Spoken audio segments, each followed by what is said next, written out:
everybody, and welcome back to another episode of The Male Perspective. I am your host, Lana Reid, and today on this day, I have the pleasure of sitting down with a gentleman by the name of Kevin Harrell. He is the Vice President of the Education at the Challenger Center, lifelong work of education. I'm looking forward to hearing more about that. But first and foremost, as I always do, I take a quick moment to pause, say thank you to you for making time for me today. Time is a gift. Once we give it, we cannot get it back. So I truly appreciate you setting aside this time in your day to sit down with me. And with that, sir, welcome to the show. Thank you. I appreciate it. Awesome. Well, let's jump in and get started. We have a short amount of time today. For those who might not know, exactly what is the Challenger Center and what all is the work that you guys do over there? So I don't know if everyone remembers back when the Space Shuttle Challenger accident took place. I believe it was in 1985, and I was junior in high school at that time. When that took place, kind of shook the world a little bit. But on that flight, there was actually an educator, a part of on that flight to go into space. When that accident took place, the families of those astronauts got together and decided that they wanted to get together to remember, have something to remember those astronauts by. And so they actually created and formulated these Challenger Centers. I believe the first one was actually in Houston, Texas, but now headquarters is actually in DC, where I currently will be working. And it's really to expose students to STEM type activities, so that they can then eventually go and branch into STEM careers, because there's a shortage out there of those who want to go into those type of careers, but it provides that exposure to those students to go into that career field. Okay. And you mentioned Houston, and so if I read correctly, there are like these hubs all around for people to get to? So there's Challenger Centers, 35 in total, currently 35 that are around the world. 2 of them are actually out of the country. One is in Seoul, Korea, and the other is Canada.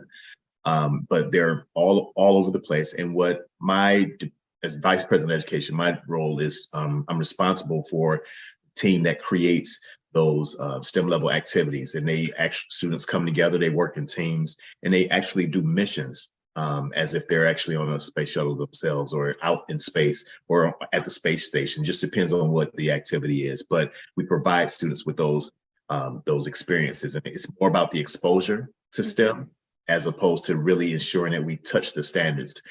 And I say that because it's not that we don't touch the science standards, because we absolutely do, but that's not the focus. The focus for us is really to provide the exposure and experiences for students. Gotcha. Awesome. So I'm looking at some credentials back there, but Yes. And I truly believe that we are supposed to raise and give the next generation as much information as possible. So for the younger ones that might be listening to this episode, what steps do they have to take to put them on the path to become a Vice President of Education at the Challenger Center? So my career has been pretty vast. I've spent over 25 years in education, and most of my career has been on the practical side of education. So I began my career as a teacher. From teacher, I went to assistant principal, then to principal, became coordinator of educational services, where I was actually supervising elementary curriculum in a district. Then from that, actually went back to principal again for a year, and then became director of curriculum instruction and assessment. From that role, became director of human resources in the district, and then director of school improvement in the district.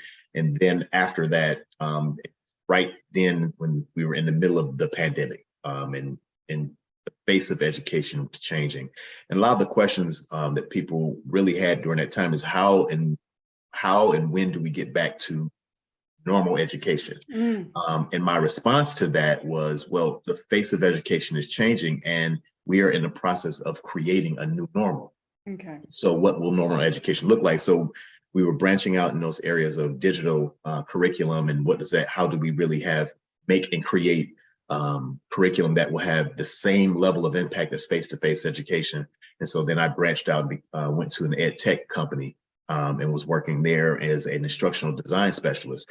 And ironically, I was doing primarily working with science curriculum at that time, which is also strange because science wasn't necessarily my my thing. I wasn't really comfortable with science when I was a teacher. My area of comfort was literacy and math. Okay. But science became that area that I decided that I want to get into, because whenever I have a problem with something or feel like I'm going to have a struggle with it, then I dive into it. I research it. I look it up. I study it more. And so my classroom for science, and I had second graders, my science classroom was the messy room. I had, because I wanted students to have those hands-on experiences and dive right into it. So you could come in and there's flour all over the floor. There are knickknacks or things that they were manipulating with their hands. Gotcha. But for me, I began to understand at that time that in order for students to really understand science curriculum, they really have to experience it. They have to get in the middle of it. We can go out to the garden and dig in the mud.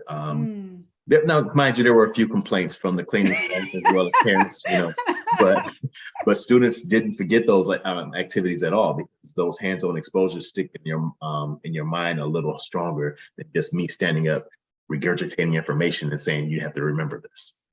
Okay. So to answer your question, it's a long way to get to the answer to your question. For me, it's been education. The practical side of education puts me in a position to really understand how do we provide this level of exposure for students, and then understand the mindset and have that put yourself in a place of understanding of what teachers need for their students. They're trying to instruct them.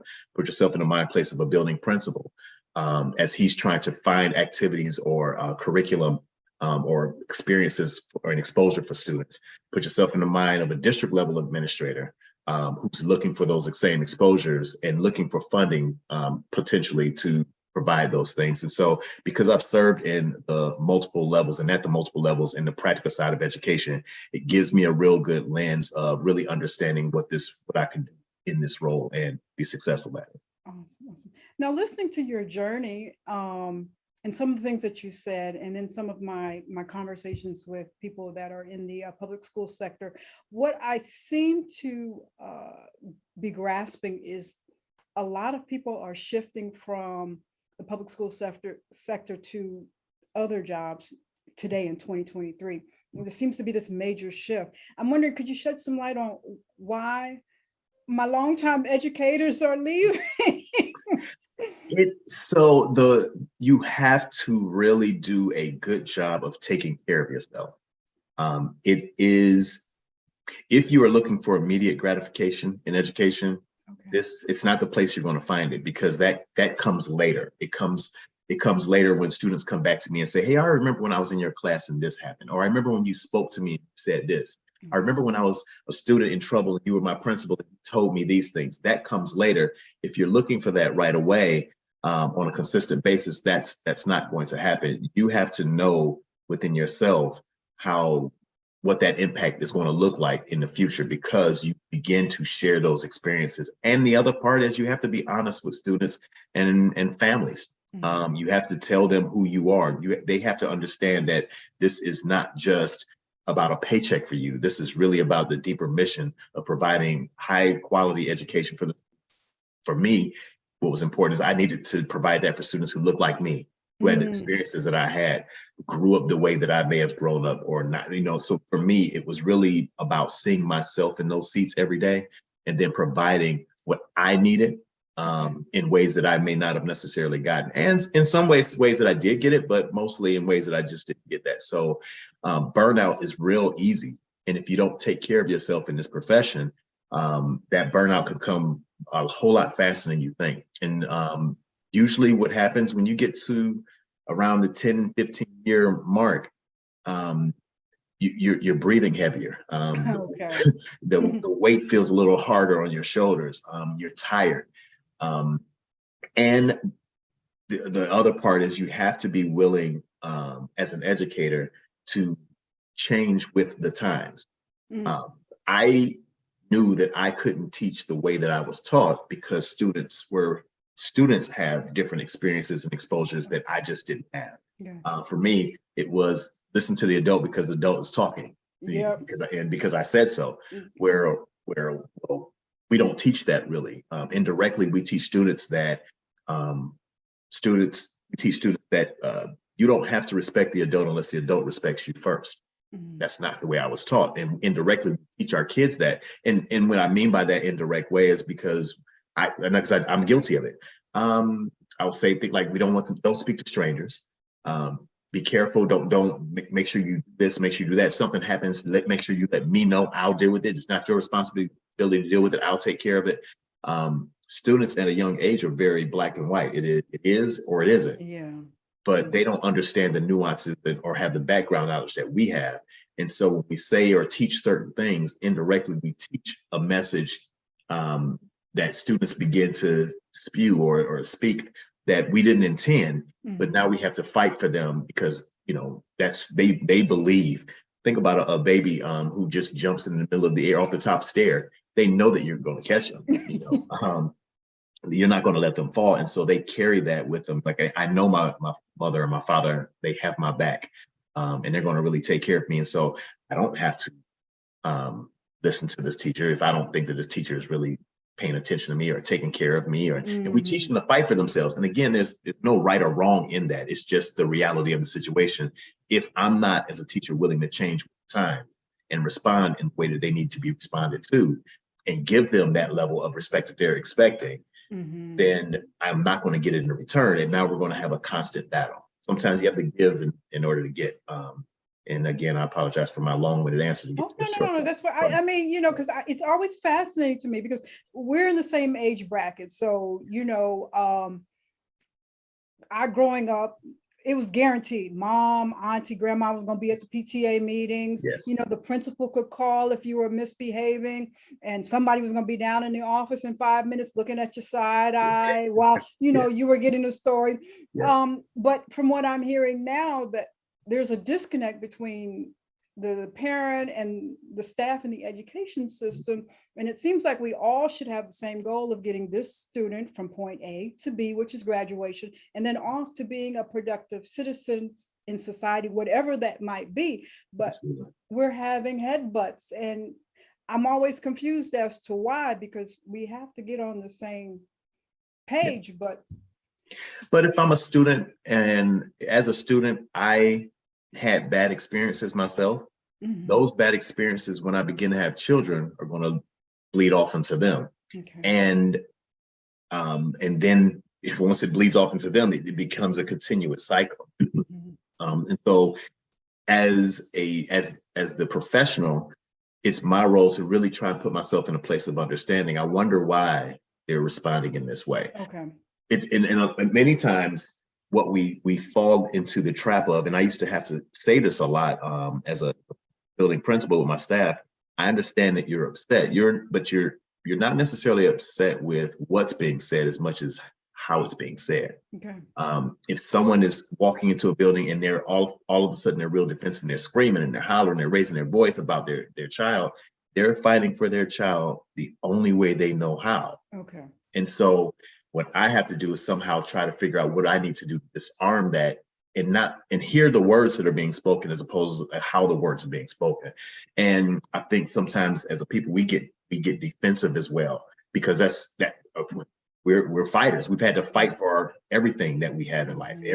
Every step of my career has not been easy. I've had to fight to get to where I've gotten in my life. So I understand there's a fight and there's a struggle here, but my fight doesn't look like your fight. And I get that, so when I put myself in that position of trying to understand that, and I can try to disarm that a little bit, then we can really get to the meat of what the real discussion is.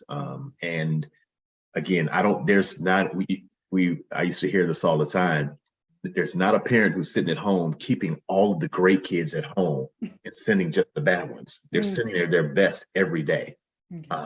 And it's our job to try and take them in under arm, because we have them for at least 6 hours a day. They're ours, 6 hours a day, 5 days a week. So we take on just as much responsibility for them, their livelihood, their safety, and their concerns. And most times when parents are upset, it's a safety issue. They're worried about their babies coming home that evening.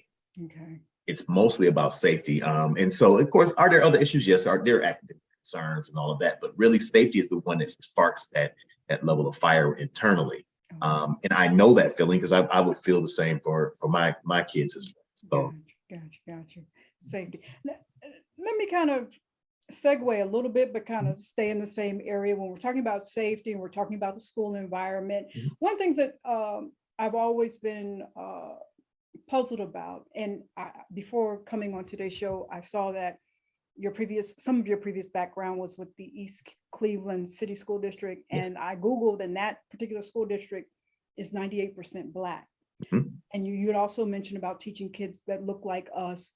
My concern has always been when I drive around my kids' schools, the facilities seem to sometimes be lacking, sometimes the material seems to be lacking, but I can drive 20 minutes over to another area that's predominantly white, and I'm like, oh, this is so pretty, and they got the best.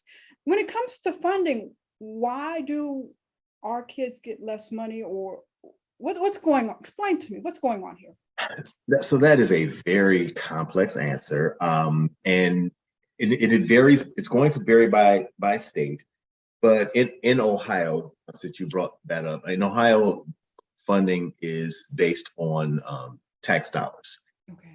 And some cities have more industry than others, and those tax dollars provide more levels of support for school districts and systems because of that taxes that's coming from the industry. If you go to other communities, whether the community is a larger community or even a smaller community, if the industry is not helping to, if that industry is not helping to support some of those through tax dollars support those school systems, then you have what you have in a lot of urban communities. Okay. The urban problem, and this is Kevin Harrellology, so take it for what it's worth. But a lot of times I think what happens is because we want to try and build up certain communities, we allow industry or businesses to come in, give them tax breaks as opposed, and because we give them those tax breaks, now that money is not going to the school system. And then of course, you have a lot of places that have the lottery system. You say, okay, well, you have the lottery system. Lottery gives a very, very, very small percentage. So say it's only giving 1% of all of the dollars that come in. And then that 1% is divided into every school system within the state. That amounts to not a whole lot of money at all. And so then the support ends up lacking. And so you have what we have. And so when we talk about Kevin Harrellology, for me, it is a very clear picture and a very clear understanding that of ensuring that there is a line for haves and have-nots, because we can't have haves unless there are have-nots. So that, I think, in many cases creates a system that is very intentional, very purposeful in what it's doing, and creates the systems and the situations that we have for some of our students. So for me, growing up in an environment that's very similar to that of Cleveland, or I worked in Cleveland as well, grew up in the city of Cleveland, growing up in that way, when I see these students, I could say, no, I understand. I get it. And I understand that struggle. I understand what you're going through. I understand those things. And I begin to tell those small pieces of my personal story. Then once I've developed that connection, now I have a relationship. With the relationship, now I can pour into you. If I'm pouring into you, now I'm teaching you. If I'm teaching you, now you grow and grow. And it's not just that support for just students, it's for families as well. And I've learned that through my career. And again, it wasn't instantaneous learning, trust and believe. Trial and error. Oh my goodness. But through my years, I am glad that over my 25 plus year career, I am glad that I'm able to say that I can recognize those things and see them. And if everything was perfect, none of us would ever learn. And so through my mistakes, I've gotten some great learning. Awesome. You mentioned the lottery, and I'm assuming a lot of times, well, I know a lot of times when it comes to our communities, parents, although they might feel that the school system in their area is lacking, they don't have the financial tools to kind of pull their student out and maybe send them to private school or pull their student out and homeschool them. So the option would be to ensure that we have some good quality teachers and stuff like that. Is there a way for parents to kind of get more involved and proactive about recruitment and then retention of teachers? I mean, because we need these good quality teachers. Is there some way parents can get involved? So it just depends on the district. There are some districts that have parent committees that pretty much lobby to the districts to say, hey, we want to have this because we want to have a system where we are recruiting more teachers who look like the students that they're serving. And because of that, here's what we're proposing. Then they create systems. So there are a few districts that I know that come to mind now in Ohio that have done that. And they have a parent group that is really fighting and advocating to be a part of that recruitment process with the resource department. Not all districts are accepting of that, but that's one way. The other is really a major way. And we talk about this all the time, coming at every election time. Be involved in your community on that social service side of things. Know who your legislators are. Know who your councilman people are. Those are people that we put in office by voting them in, but hold them accountable for what it is you would like to see. Because that power, the power of the vote, is a lot stronger than we believe or we allow it to be, because sometimes we just sit back and watch. And sitting back and watching and not being active really takes its toll after a while. And then there's no one to blame but ourselves as a part of it. And a lot of us who are members of Greek letter organizations or NAACP or any other urban leagues, we have that understanding. And we try to teach it as we're out there doing things. But I mean, it feels like you're fighting against the tide when you're doing that, but somebody's hearing you. And one person who steps up is a whole lot better than none, because you did nothing to try and help achieve that and accomplish that. So I believe, for me, I think the biggest piece is just being involved socially and politically in your community, working with your local city legislators. That's a real good way of being part of that. Okay. Ohio school boards are elected officials? Yes. Yes. Okay. With the exception of those that have been, and I'm not sure what is happening with the legislation in Ohio right now with regard to the takeover, when the state takes over because of academic struggle. Because there's a CEO who's hired to run the district, but there's an academic distress commission that's put in place by the state as well. But for the rest, all of the other school boards are elected officials, and they walk out and lobby and petition to serve in those roles. You have to have a certain, but you have to have a certain number of signatures to end up on a ballot and be a part of that process. And so when those people come to your door to get your signature, talk to them, ask them what is it they intend to do, share with them your issues and your concerns, make that time worthwhile. Set up an appointment to go and meet with them somewhere for lunch or have coffee with them, and then talk in a deeper fashion. Take notes on things that they're saying and hold them accountable for the promises that they make. Those are ways that we keep people true to their word and accountable, because we don't want to have someone who's just going to go in office just to hold an office for resume's sake. So those are things that we can do as a public to keep and hold people accountable. Gotcha. Now, another thing that I saw that impacts schools and how they operated during the pandemic, I was reading quite a few articles over and over again that many school districts across the United States seemingly lost track of some of their students.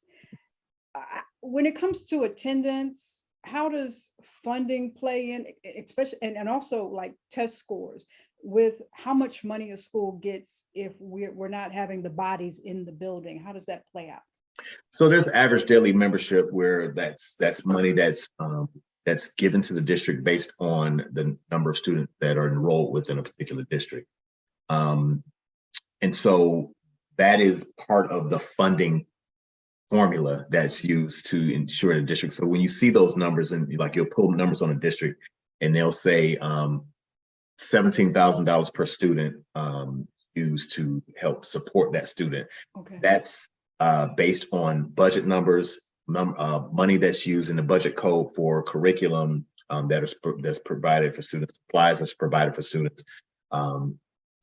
There's part of the formula that's used for professional development for teachers, as well as field trip students and those experiences and that type of exposure. So school finance is one of those things that I even remember studying in school. Is one of those convoluted things where you just sit back like, wait a minute, what? Because the number of budget codes that exist in education itself feel a binder. But you want to make sure that you are appropriately spending dollars. And as director over certain departments that I've been a director of, I had to ensure that whenever I spent money out of a particular area, it wasn't coming just out of general fund. You want to be very specific about where that money is and speak with the treasurer and say, hey, I want to move money from this area to this area. Okay. So that when that spending calculation takes place, and at the end of the year, they're looking at where this money is going and what is it being used for and who it's being used for, then you know appropriately it's being properly spent for students. So they can achieve that. I'm not sure if I answered your question or if I went off on a tangent. No, you got it. No, you're fine. You're fine. Okay. Now, one of the things that is also going on or has gone on in your former state of Ohio is this gentleman by the name of LeBron James has opened up his own school. He said, I'm just going to do my own thing. Realistically, how realistic is that? And what is the process to say, look, I don't like what I see, I'm just going to create my own school? How is that So the charter school movement, which began, I don't know, some time ago, has really allowed or opened up that avenue for groups of people to get together and say, I don't like what I see here in my public school, so I'm going to create a public charter school and get my own charter, have my own board of directors, do my own fundraising. That movement has created a situation where you have tons of charter schools around the country. Some of them, when it first began, I remember that there was some misuse of funds. Some folks were getting money and inappropriately spending it. But as I see it now, it has now created a situation where you actually have a number of schools that are really pretty much in competition with what's happening in a lot of the public schools. And so you have a private school, a public school charter, still able to accept public students without having to charge tuition or anything. You have so many different levels. You have some of those schools are extremely selective, and so then you get the best of the best, and that's not fair. You have some who take any and everyone, but then they're not able to provide the same level of supports that some other schools. So if you're thinking about students who are being students who are being served on IEPs who need specific levels of support to help them through their academic and social emotional career in school, then they may not necessarily be able to provide the same level of support. So you see this wave of great things taking place, and you saw this wave early on of things taking place with just not getting what they needed. As I see it now, there are a lot of great schools that are out there that are providing the best education, some of the best education that I've seen, and experiences and exposures, some best exposures that I've seen in recent years. So it definitely varies. I would venture to say it varies by state, but again, that's Harrellology, because I believe some states do it better than others. As I've lived now here in the DMV area, there are some outstanding charter schools that are just doing great work.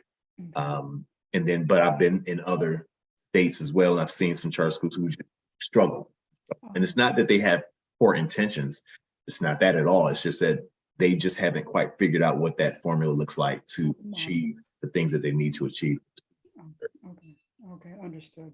Now, going back to what you do at the Challenger Center and centering around STEM, my question is, does every public school system across the United States have a STEM program, or is it still something we're lacking in?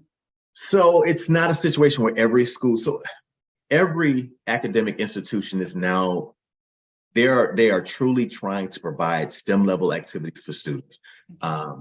But what we do at the Challenger Center is, and I say it this way, we truly do STEM and provide STEM level work in a STEM way. Okay. So it's truly hitting all of those areas in the acronym. Some districts struggle with it because they're still trying to figure it out. What we do works. We just need to do more of it. That's what our president and CEO at the Challenger Center says all the time. Even the work that even the science instruction I was doing with my students, I could tell you we did pretty good with the science. We did pretty good with the math. I struggled in technology and engineering. And of course, this is back in late 90s at that time when I was teaching, but still wasn't able to provide that for them. And that's what happens in schools now. You'll have some who are doing really, really well with the science part of it, and they could be doing really well with the technology people. The engineering part is lacking a little bit because what does that mean in school? Yeah. I don't understand, like trying to really conceptualize what that means and how do I provide that in a way that really touches on those science and engineering practices and the standards, but also really exposing and being able to say to students, what you're doing right now, this is what we mean by engineering. This is what engineers do. So it's, what you have is I hate to say hodgepodge because that's such a negative term, but you have a mixture of things that take place with regard to STEM, but none of it really hits all four of them in a real strong, consistent way. So since you guys you folks at the Challenger Center seem to have a model that works, I guess my next question is, do educators come to you guys for training and instruction? So yes, they do. And we are working on growing that well. Okay. Because again, it's because there's 35 centers around the states. There's only 35 centers around the states. And we are definitely growing that. Not 35, 33 in the states, but we're definitely growing that. And it's interesting. My second day was Friday, and we were in a meeting having this exact same conversation and just having conversation about, well, here's what we're doing to grow it. There's a vice president of communication and a vice president of partnerships, and a lot of that conversation I had with them was around that. So then me stepping in with the education piece, working with them, we're really going to see some major things happen in the next 5 years that will really provide that level of exposure to students. Awesome. So we'll be seeing some changes. Does STEM include this whole little hub I hear about AI? Is that also included in that? That's part of the conversation as well. And what does that mean for us? And then how do we blend that in? It definitely comes under the technology and engineering, math, science too. It definitely comes under all of them. So yeah, that's part of the conversation. There's a lot of great work that's being done around that right now. And so now what we're trying to do is actualize that, put it into some of the missions that we have. And again, within the next 5 years, you're going to see some really great things come out of Challenger. Awesome. Yeah, I remember being a little girl and reading a lot about the Challenger Center, and it hadn't even crossed my mind until you came across to do this interview. I said, "Oh, it's still around." So but the opportunities, and I think when children are exposed to these things at such a young age, it just kind of sends off explosions of opportunities and possibilities. What little kid doesn't walk in and say, at 3, I'm going to be an astronaut, and then the next day they're going to be something else. But still, to plant that seed, it's just a phenomenal thing. I have one more question, sir, and then I'm going to ask you my random question. And this is kind of circling back to some of the challenges and issues that we have in our communities as Black people.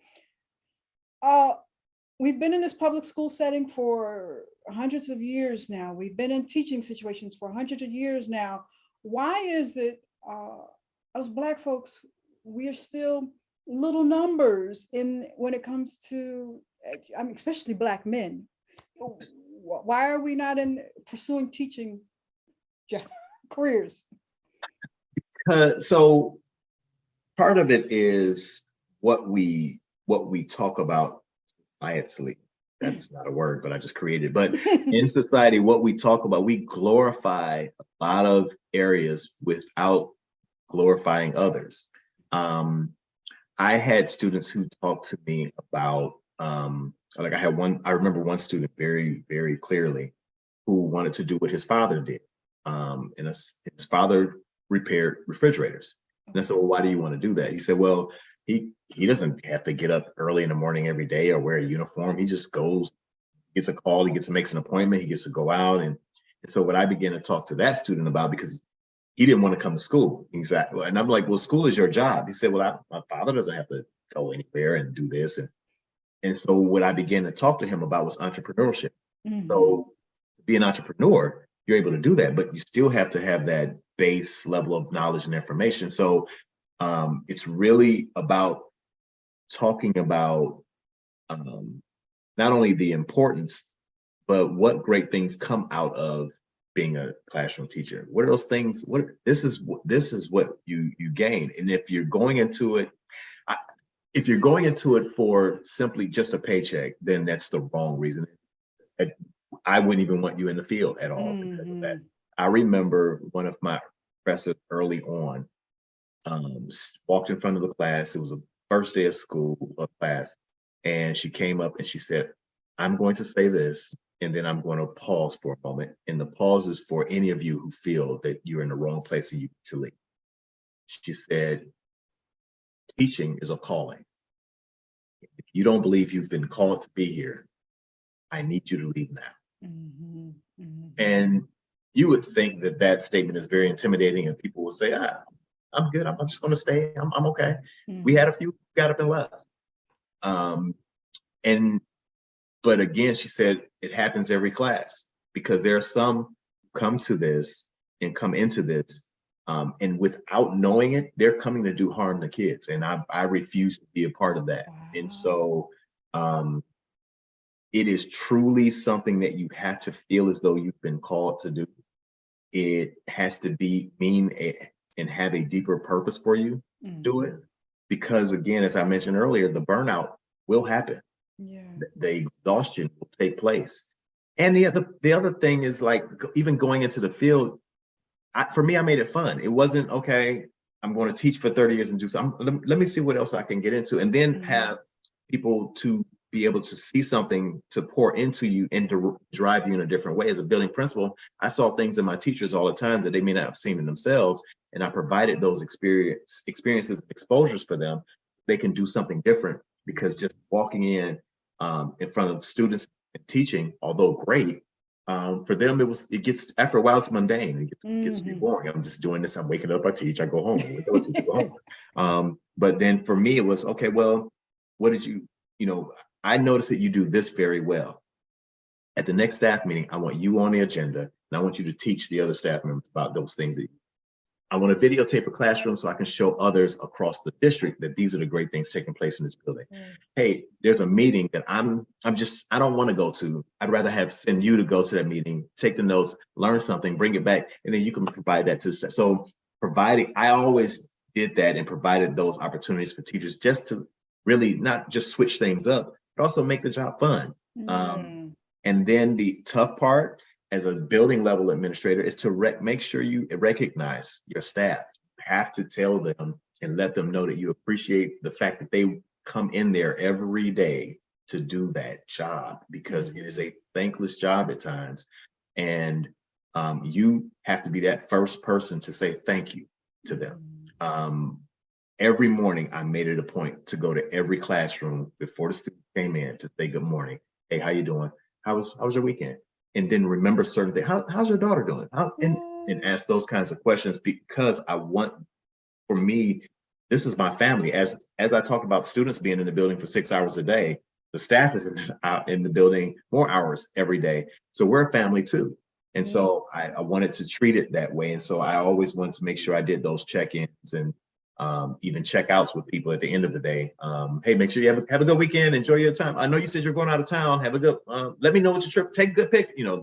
Good I did all those things. So, but it's supposed to be a leadership. Awesome. I love it. Yeah. And I'm assuming some of the reward for teachers is, even though it takes some time, but that 20 years down the line and somebody says, hey, you were my second grade teacher, and if it hadn't have been for you sitting down with me that one day, I would not be, who I am today. And I'm assuming that that's what makes it all worthwhile. Absolutely. I had a student come back, and I was a principal at this time, and she saw me and ran over and gave me a big hug and said, I remember that time. I will never forget. My brother got hit by a car, and you immediately scooped him up and moved him to the side, kept him calm, and then you rolled in the ambulance with him to the hospital. I will never forget that. And he's up the street, and his son goes to school here. I'm here to pick up my nephew, and I can't wait to tell him. And he came up a few days later to talk to me. What was really interesting about that is I had completely forgotten about that story, because I had something like that happen every year. And so there was always something that happened or took place that I had to respond to. But for me, it wasn't even about being a superhero in the moment. It's like, as much as it was to make sure he was okay. And so every time some of those stories come back, it's really, really warming of the heart to hear it, because it's like, there's that impact that I was talking about. There it is. And you never know what little things you say or do that will have that greater impact for students to remember for the rest of their lives. That is true, because I know I have tons of teachers in my path that I would not be who I am today if it had not been for them. So, Absolutely. you educators are highly appreciated.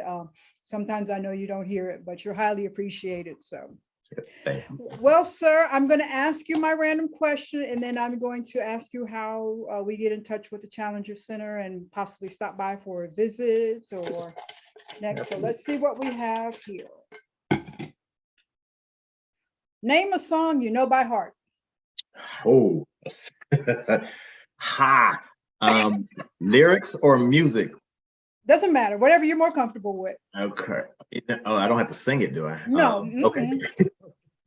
I know. Oh, wow. Why am I drawing a blank? I'm a musician, which is funny. You see the notes behind me. Really? Yes. Which is, okay, a song I know by heart. I'm trying to.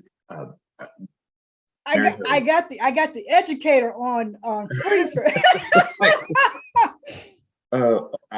Mary Had a Little Lamb. That's terrible. That is bad. We're gonna send you back to the kindergartnens. Okay. Right. Right. Mister, I could have came with something better than that, mister. I know. That's embarrassing. Oh, wow. You're a musician. What do you play? Keyboard mostly, and I sing. Okay, so what is the last song you played on your keyboard? Something I wrote. Okay, so a song I know, Amazing Grace. Okay, Amazing Grace. All right. So, who was the artist that inspired you to start playing the keyboard, or were you one of those keyboard players that grew up in the church? Is that how you learned? So my sister and I used to go to my aunt's house, and she had this little keyboard that we would sit and just make up songs all the time. And then from that, my mother and mother and father said, we have to get them lessons. So my very first instrument that I took lessons on was actually the violin. And I played the violin for 10 years. Okay. And then my sister actually stopped playing, but now she's picked it back up, and she plays with local orchestras in the Cleveland area right now. Okay, all right. So we're gonna send her this clip. So he couldn't even remember a song. I know. I know. She's gonna say, you're terrible. As much as we were around the house as kids, you couldn't remember one song. All righty. So tell us how we connect with the Challenger Center and stop by for a visit and see all the offerings that you guys have over there. Absolutely. If you go to challenger.org, that is the website, and that website will take you to where you'll be able to find all of the Challenger locations. And there could be one close to you. Many of them are on, there are a few that are standalone centers, and then there are some that are part of public school districts, and then there are others that are part of college campuses. So challengercenter.org, and my email is kharrell, Harrell, all together, kharrell@challenger.org. Awesome. Well, sir, I thank you for your time. I thank you for Absolutely. your lifelong work with education. Our kids truly, truly need more of you out there in this world. And especially, I think it's such an impact to see a brother up there in front of us teaching, to show how possible the possibilities that are out there for us. So I truly commend you and I truly appreciate you. Thank you. Thank you so, so much. Thank you. That is all for this week's episode of The Male Perspective. I'm your host, Lana Reid, and I will see everybody next time.